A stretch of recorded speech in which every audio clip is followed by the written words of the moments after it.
हमारा दीनी कायद बरेली में बैठा है जिसे कायदे मिल्लत अज़्ज़त रज़ा खान कहते हैं, और अब वक्त आ गया है हमारा सियासी कायद हैदराबाद का बैरिस्टर असदुद्दीन ओवैसी है। बेटे को बनाओ लायर, बेटे को बनाओ ओवैसी जैसा बैरिस्टर जो हिंदुस्तान के प्रधानमंत्री की नाक में दम कर दे। जो उत्तर प्रदेश के इलेक्शन होने वाले हैं, कई जगहों पर सियासी माहौल गर्म है। मेरे अजीजों, मुझे हेलो एवरीवन, अस्सलाम वालेकुम। मैं शहनवाज हुसैन कलीमी। दोस्तों, फिर से एक नए वीडियो में आपका स्वागत है। आप अगर चैनल में पहली बार आए हैं तो चैनल को सब्सक्राइब कर लीजिए, और अगर पहले से कर लिए तो आपका बेहद शुक्रिया। दोस्तों, इस वीडियो में हम बात करेंगे खास करके मुफ्ती सलमान अजहरी साहब को लेकर, और मुफ्ती शहरयार रजा साहब को लेकर, मुफ्ती गुलफाम रजा रामपुरी साहब को लेकर, बैरिस्टर असदुद्दीन ओवैसी साहब को लेकर, और अभी का जो राजनीति है उसको लेकर क्या बात कर रहे हैं वो आप लोगों को सुनना बेहद जरूरी है। दोस्तों, इससे पहले आप लोगों ने कई बार ऐसे वीडियो देखे होंगे, लेकिन यहाँ पर जो मुफ्ती सलमान अजहरी साहब यूपी में जाकर जो बयान दे रहे हैं, अल्हम्दुलिल्लाह वो खास करके हमारे मुसलमानों के लिए बहुत ही इंपॉर्टेंट बयान है। वो आप लोगों को जरूरी सुनना चाहिए। तो इस वीडियो में आप लोग लास्ट तक बने रहे। मैं स्टेप बाय स्टेप आप लोगों को एक एक वीडियो दिखाऊंगा, खास करके मुफ्ती सलमान अजहरी साहब का, और मुफ्ती शहरयार रजा साहब का, और मुफ्ती गुलफाम रजा रामपुरी साहब का। इन लोगों का मैं आप लोगों को बयान सुनाऊंगा। और दोस्तों, कुछ बहुत बड़े बड़े लीडर हैं जो कि समाजवादी पार्टी में अपना पूंछ पकड़ाए हुए हैं, तो वो लोग असदुद्दीन ओवैसी साहब को और उनके पार्टी को क्या क्या कह रहे हैं तो आप लोग बखूबी जानते हैं, मुझे बताने की जरूरत नहीं है। और ऐसे लीडर को मैं लीडर नहीं मानता, बस वो लोग गली नुक्कड़ के नेता हो सकते हैं दूसरे के सहारे, जैसे कि अभी इमरान प्रतापगढ़ी साहब है, और दीगर बहुत सारे हजरात हैं जो कि अलग अलग पार्टी में अपने आप को नेता बनाए बैठे हैं, पर कितने लोगों तक, अपने ही क्षेत्र तक। लेकिन बैरिस्टर असदुद्दीन ओवैसी साहब से जुड़ने के बाद आप देखिए, ज्यादा दूर ना देखिए, बस एक नगर परिषद को ही देख लीजिए। फिलहाल की बात है, अभी मुंबई महाराष्ट्र में जो नगर परिषद का चुनाव हुआ, नगर पालिका का, वहां पर उस चुनाव में आप लोगों ने देखा कि हमारी एक बहन शहर यूनुस शेख जो है वो जीत कर आई है नगर परिषद का चुनाव। और पूरे हिंदुस्तान के लोग तकरीबन, इक्का दुक्का ही होगा जो नहीं जानते हैं, लेकिन तकरीबन तमाम लोग जानते हैं कि शहर यूनुस शेख AIMIM पार्टी से जीत कर आई है। अल्हम्दुलिल्लाह उन्होंने बहुत ही अच्छा जीत हासिल किया, और उनका एक बड़ा ही फेमस डायलॉग रहा, कैसा हराया। ये समाजवादी पार्टी के लिए था, ये कांग्रेस पार्टी के लिए था। उन्होंने इनको टिकट नहीं दिया था, खास करके कांग्रेस पार्टी, और कांग्रेस पार्टी को छोड़कर AIMIM पार्टी के पास अगर टिकट ली थी, अल्लाह का करम हुआ, उनको टिकट भी मिला AIMIM पार्टी से और जीत कर आई।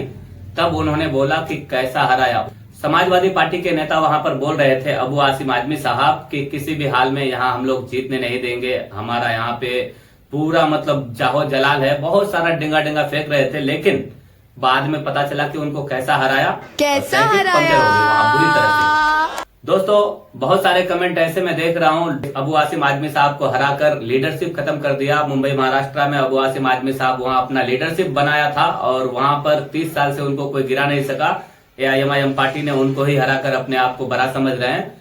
बहुत सारे लोग इस तरह का बात कर रहे हैं, लेकिन असल बात यह है कि कहते नहीं है कि उनका 50 नेता से बेहतर एक ही नेता हो, हमारे बैरिस्टर असदुद्दीन ओवैसी साहब जैसा हो, हमारे अख्तर उल ईमान साहब जैसा हो, इम्तियाज जलील साहब जैसा हो।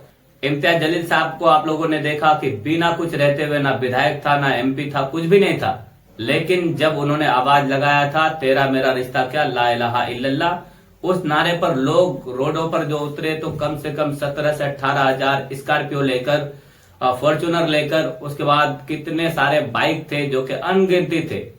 और बहुत सारे लोग फिर मुंबई महाराष्ट्र में उनका पैदल यात्रा में भी शामिल हुआ था। लाखों के तादाद में वहां पर एक भीड़ उभरी थी, और बिल्कुल सुख शांति से वो विरोध प्रदर्शन हुआ था। जबकि रामगिरी महाराज को अरेस्ट करवाने के लिए वो प्रदर्शन किया गया था, हमारे हुजूर सल्लल्लाहु अलैहि वसल्लम के सामने गुस्ताखी किया था वो शख्स, वो बदबख्त ने।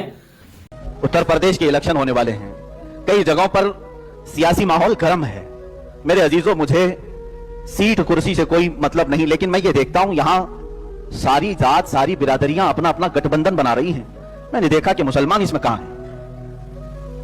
तकरीबन ये वो स्टेट है जहां पर दूसरी बड़ी बिरादरी मुसलमानों की है, दूसरी बड़ी बिरादरी, और छोटी सी छोटी बिरादरियां जिनका ताल्लुक 3% है, 5% है, उनका अपना एक लीडर है, और वो साजबाज कर रहा है बड़ी बड़ी पार्टियों के साथ कि इतने सीट हमें दे दो तो हम तुम्हारे साथ गठबंधन करेंगे। तो दोस्तों मेरा कहने का मतलब यह है, मुफ्ती सलमान अजहरी साहब का जो आप लोगों ने वीडियो देखा उसमें साफ साफ मुफ्ती साहब कह रहे हैं कि यूपी में जो कि सबसे बड़े आबादी में दूसरा आबादी है वो मुसलमानों का है, लेकिन 3% 4% वालों का अपना अपना लीडर अपना अपना नेता है, लेकिन मुसलमानों का कोई नेता नहीं है।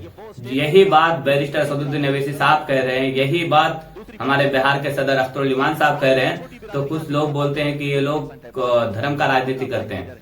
मेरे भाई ये समझने वाली बात है, ये धर्म का राजनीति नहीं है, बल्कि ये मजबूती का राजनीति है और मजबूत होना जरूरी है। आप लोग सोच कर देखिए कि हर मजहब के भी अलग अलग पार्टी है, अलग अलग लीडर है, लेकिन हमारे मुसलमानों के लिए कोई नहीं है बैरिस्टर सदुद्दीन ओवैसी साहब के अलावा। जो भी आते हैं सब आकर कहते हैं हम इनका रहनुमाई करेंगे। कभी आरजेडी आता है तो कभी समाजवादी आता है, तो कभी बीएसपी आता है, तो कभी मतलब एएसपी आता है, यही सब। कभी लालू यादव जी आते हैं और कहते हैं कि मुसलमानों को हम अपने साथ लेकर चलेंगे। कभी नीतीश कुमार आते हैं, कहते हैं मुसलमानों को हम अपने साथ लेकर चलेंगे। तो कभी चंद्रशेखर आजाद साहब आते हैं, तो कभी मायावती आ जाते हैं, कभी ममता बनर्जी, सब कोई साथ लेकर खुद आगे बढ़ते हैं, लेकिन फिर हम लोगों को पीछे छोड़ देते हैं। तो मेरा कहने का मतलब मेरे भाइयों मेरे दोस्तों, जहां पर एआईएमआईएम पार्टी चुनाव लड़ती है वहां पर किसी भी हाल में आप लोग इस बार गलती ना करें। जैसे अभी बंगाल में चुनाव होना है, असम में चुनाव होना है, फिर यूपी में होगा।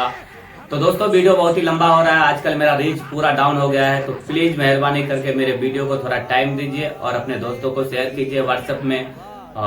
फेसबुक में अगर आप देख रहे हैं तो मेरे यूट्यूब चैनल में आकर सर्च मारिए शाहनवाज कलीमी 84, शाहनवाज कलीमी किशनगंज, ऐसे कुछ भी बोलकर मेरा नाम लेकर आप यूट्यूब में सर्च मारकर बस 2-3 मिनट ही मेरा कोई भी वीडियो आप लोग देख लीजिए, उसमें मेरा रीच बढ़ जाएगा और फिर वीडियो चलने लगेगा, पहले जैसा नहीं चल रहा है। तो ये मेहरबानी कीजिए। और अगर फेसबुक में आप लोग देख रहे हैं तो प्लीज आप लोग वीडियो को ज्यादा से ज्यादा शेयर कीजिए। शेयर करने में, कमेंट करने में, लाइक करने में कुछ लगता नहीं है, बल्कि उससे मुझे कुछ फायदा हो सकता है।